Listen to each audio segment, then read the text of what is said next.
According to Nobel Prize-winning economist Simon Kuznets, there are basically 4 categories to classify countries around the world: rich countries, poor countries, Japan, and Argentina. Over a century ago, Argentina ranked among the most prosperous nations on the planet, known for its rapid economic development. Interestingly, Argentina was a trailblazer in Latin America by opening subway stations even before highly developed cities like Tokyo and Beijing. This advancement helped attract a massive wave of immigrants who arrived in the country between the late 19th and early 20th centuries, totaling around 7 million people. They came from various parts of the world, driven by the dream of a new life. However, Argentina's current situation sharply contrasts with this glorious past. The country grapples with uncontrollable inflation and extreme poverty, to the extent that half of its population lives below the poverty line, with many taking shelter on the streets. Serious social problems are evident, such as the legalization of prostitution, which many resort to as a means of survival, and the open consumption of drugs, which is tolerated even in public cafes. In Argentina, the reality is complex and sparks debates about the quality of life in the country. Despite the economic and social challenges, there are aspects that still attract people from various parts of the world. Buenos Aires, for example, is often cited by The Economist magazine as one of the most affordable cities to live in, ranking among the top 10 in the list of places with the lowest cost of living. This highlights Argentina as a potentially attractive destination for immigrants. Argentina's immigration policy is notably lenient. Deportations are rarely heard of, and many foreigners manage to stay in the country even after their visas expire, often illegally. The lack of strict deportation legislation makes Argentina a refuge for those fleeing adverse conditions in their home countries, such as wars or political crises, offering an easier path to obtain residency or even citizenship. Given this context, Argentina presents itself as a place that, despite its challenges, could be considered a viable option for those seeking a new life. But what would it be like for you to entertain the idea of leaving your country and settling in Argentina? I invite you to reflect on how Argentina stands at the beginning of 2024 and what that could mean for your own life and decisions. Let's explore the charms of the most upscale area of the capital, where Palermo meets Belgrano. This is a well-developed and safe zone, mainly inhabited by the local elite, who reside in luxurious apartments. Strolling and taking photos around here is pretty relaxed. However, it's common to see people avoiding leaving their phones on cafe tables or positioning their bags on the inner side of sidewalks, a typical precaution to ensure more security. Despite the apparent safety, the country has its challenges with crime. Local guides advise against handing over belongings if approached by thieves, who often carry knives or firearms, increasing the risk during such encounters. Interestingly, the boldness of the criminals is such that episodes where robbers, in broad daylight, approach their victims with a motorcycle and a gun can become the theme of nighttime television shows. Criminal laws in Argentina may not seem as effective in controlling crime, but that doesn't take away from the charm of Buenos Aires. The city is vibrant, with lively streets and welcoming people. It's common, for example, to see dog walkers leading groups of 20 to 25 dogs through the streets. These professionals don't own all these animals, of course, but they take care of them while the real owners are busy with their daily routines. What's most interesting is observing how dogs of different breeds peacefully coexist during these walks. There are no fights or attempts at dominance among them, which seems to reflect a bit of Argentine culture itself. People in Buenos Aires also demonstrate this harmony. They live without invading each other's space, don't criticize each other's choices or styles, and don't try to impose themselves. In Argentina, freedom is a noticeable value for both people and animals. In the country, the legislation around drug use like marijuana is pretty chill, allowing folks to freely indulge in public spots like cafe terraces. However, gender issues still pose a significant challenge. Women often face conflict situations with men, and protests regularly go down in defense of women's rights. When it comes to public safety, there are clear problems with the effectiveness of the police forces. Residents report that even after nabbing criminals, they're often back on the streets shortly after, which does squat to deter repeat offenses. Moreover, there's a perception that the government treats criminals with kid gloves, seeing them as victims of socioeconomic circumstances, which just muddies the waters even more for public safety. Robbery is a common issue in Argentina, and rampant inflation is a big part of the problem. With the US dollar worth about 1,000 Argentine pesos currently, and considering it was only 15 pesos 2 years ago, the country's economic situation is dire. However, for immigrants who manage to hold down remote jobs paid in dollars, the cost of living can be relatively low. Inflation hits Argentine citizens hardest, especially the elderly, who struggle to make ends meet. In Buenos Aires, it's common to see many people living on the streets, a reality that's both frightening and heartbreaking. Many opt for this outdoor life not by choice, but out of necessity, preferring social assistance over paying rent and bills. For many Argentinians, seeking employment and trying to make money conventionally can seem like a losing battle in the face of these economic conditions. Dealing with money scarcity has led many people to give up on job hunting, relying on government assistance to get by. Some report the impossibility of finding work in the capital, forcing them to live on the streets. Argentina, with a population of around 46 million, has nearly 10 million people without stable employment, many of whom depend on state support. Moreover, even simple tasks like withdrawing money can become complicated. For instance, if you work for a foreign company that deposits your salary in dollars into an Argentine account, when you try to withdraw, you get the amount in pesos. Due to the scarcity of dollars in the country, you end up receiving a devalued sum. This issue also affects the purchase of imported products, like electronics from the US, or luxury brands from Spain or Italy, which aren't locally produced and need to be imported, facing the same currency valuation struggles. In Argentina, importing foreign products is a real challenge, mainly due to the shortage of dollars in the country. This makes it tough to bring in a wide variety of goods, like international clothing brands, which often are only available in the most popular sizes. If you have specific needs or a body type that doesn't fit into the common standards, finding the right product in Argentina can be frustrating. Moreover, the country grapples with an unofficial annual inflation rate that tops 300%, drastically reducing consumers' purchasing power and rapidly devaluing money. For these reasons, if you're in Argentina for a short stint and need to snag electronics or other high-value goods, it might be best to consider shopping in other countries, steering clear of both Argentina and Brazil for this type of purchase. A fun fact is that in Argentina, iPhones are sold at outrageous prices due to high taxes. On Argentine streets, it's common to come across posters advertising adult services like prostitution and exclusive parties for those over 18. However, attending these shindigs isn't a must for those looking to socialize or find someone to hang out with. According to reports from friends living there, it's pretty easy for Argentine women to approach and flirt with men. Social interaction in Argentina can carry interesting subtexts. An invitation to dinner, for instance, might suggest a greater interest than meets the eye. Casual hookups after dinner are seen as natural and quite common, reflecting a cultural aspect where such behaviors are considered normal and acceptable.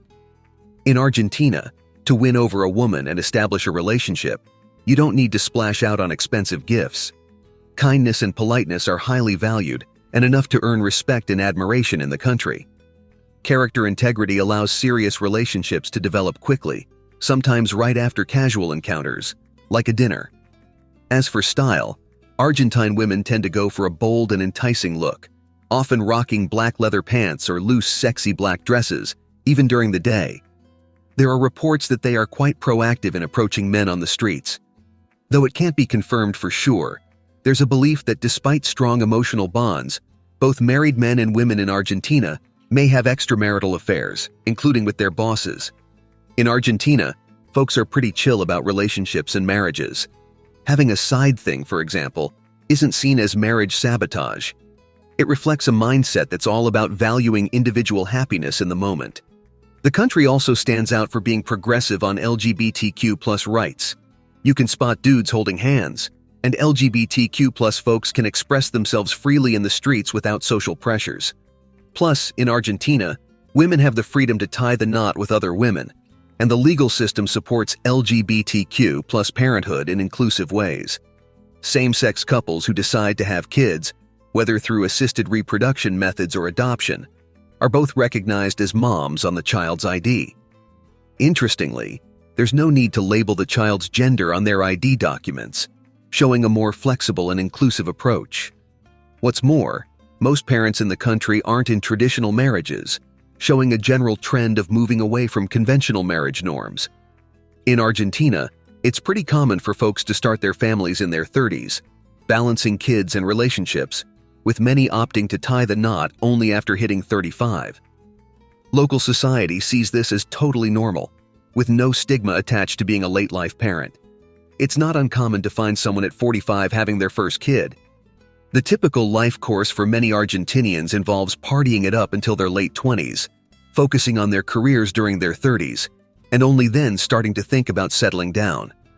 As for tourism, Argentina draws a lot of visitors from the United States, especially in touristy areas, where the US dollar goes a long way, letting visitors enjoy Buenos Aires' swankiest restaurants without breaking the bank. Besides the US, Europeans also find the country economically accessible, making it a popular destination for its bang for your buck. Argentina, however, goes beyond Buenos Aires. Traveling south from the capital, the climate gradually becomes colder and harsher, with stronger winds, showcasing the country's climatic and geographical diversity. In the far south of Argentina lies Ushuaia, one of the most southern cities in the world. Its proximity to Antarctica makes life there feel like it's in a whole other country, far from the hustle and bustle of central Argentine life. Getting basic items in Ushuaia can be a tricky and pricey task. The region is a natural habitat for seals and other marine species, making it a unique spot for those unfazed by the cold.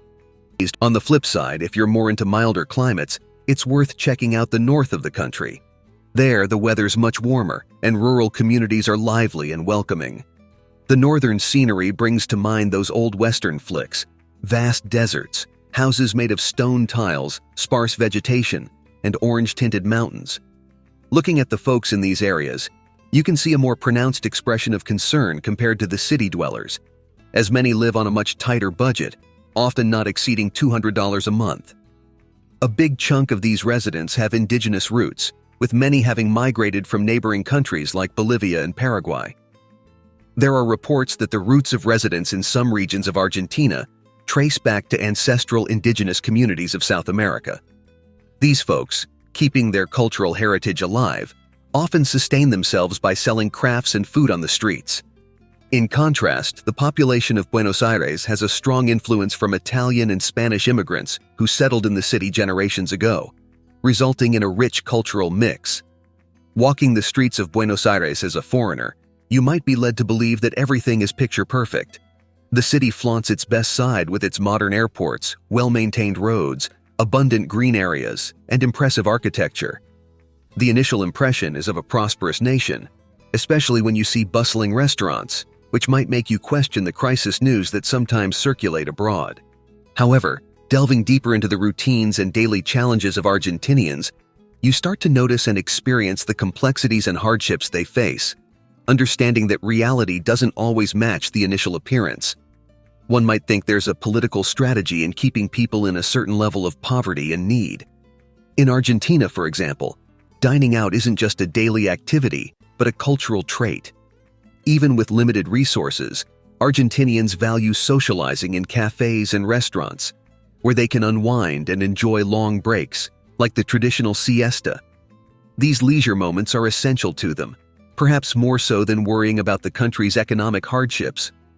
Argentinians seem to focus more on living in the moment and squeezing the most out of life. In fact, there's a system called Previaja, which encourages this behavior by refunding 50% of travel and hotel expenses when citizens travel within the country, a measure possibly aimed at boosting domestic consumption. Moreover, the government seems to encourage this consumer behavior as a way to keep the economy rolling. Sundays, in particular, are reserved for family bonding.